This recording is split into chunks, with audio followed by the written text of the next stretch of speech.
OpenAI just chose 4 new members for their board of directors. They could not have chosen a worse cast of characters. And there seems to be a pattern here.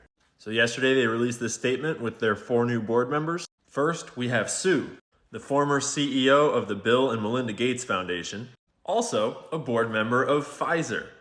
She's also a member of the President's Council of Advisors on Science and Technology. But for some reason, when the White House wanted to write her bio, they thought that her 2 most prominent positions at Pfizer and the Bill and Melinda Gates Foundation shouldn't be on this page. I wonder why.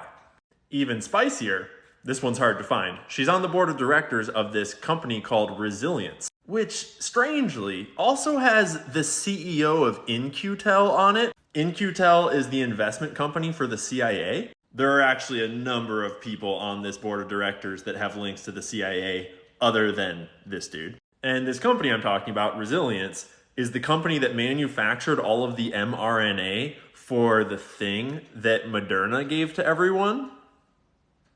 Kind of weird. Next up is Nicole Seligman. Nicole's famous for being the president of Sony Entertainment, you know, the company that had some beef with Michael Jackson that we've recently talked about. She also previously worked at Paramount. She's a lawyer. And she's represented some interesting people, like Bill Clinton.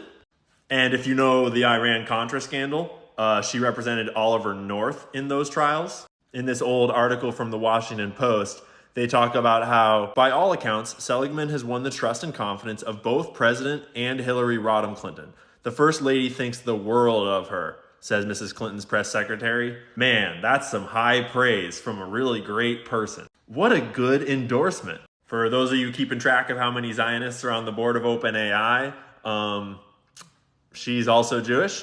I believe that brings the total to 3 out of 7. I'm not totally sure if there's more or not. Because, you know, I can't think of anything better for Israel's public image than to have the AI that's giving everyone answers to their questions about the world, answers that are pro-Israel.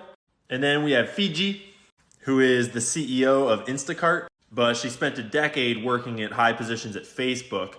At the top, she was the head of the Facebook app. That's in addition to the Facebook executives already on the board, like Brett Taylor, who was the CTO. And he was the chairman of old Twitter when, you know, free speech was like totally good on Twitter. And we have Adam D'Angelo, who was high school friends with Mark Zuckerberg and the CTO of Facebook. So that's 3 former Facebook executives. And last but not least, the crown jewel, Larry Summers, former U.S. Secretary of the Treasury, former chief economist at the World Bank.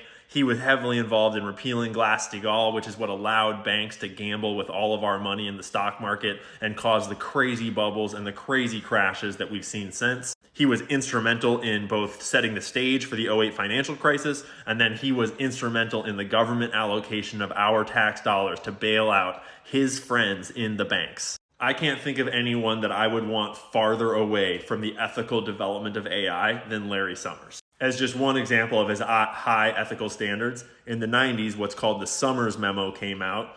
A quote from it is, quote, "I think the economic logic behind dumping a load of toxic waste in the lowest wage country is impeccable, and we should face up to that." Meaning, it's really good business to dump all of our corporate toxic waste in poor countries because they can't do anything about it. And that's just good business, and we should face up to that.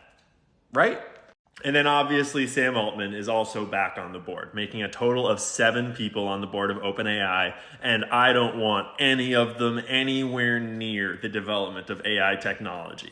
Remember, Elon Musk is currently suing OpenAI for marketing themselves as an open source, ethical, non-profit AI development company, and then transforming themselves into a closed source, unethical, for-profit AI development empire that is working to control the entire state of information on the internet. I mean, working to develop technology that will benefit everyone all around the world. I mean, just imagine when you don't even need to do research and look for information anymore because AI will tell you everything you need to know about what's real and what's not.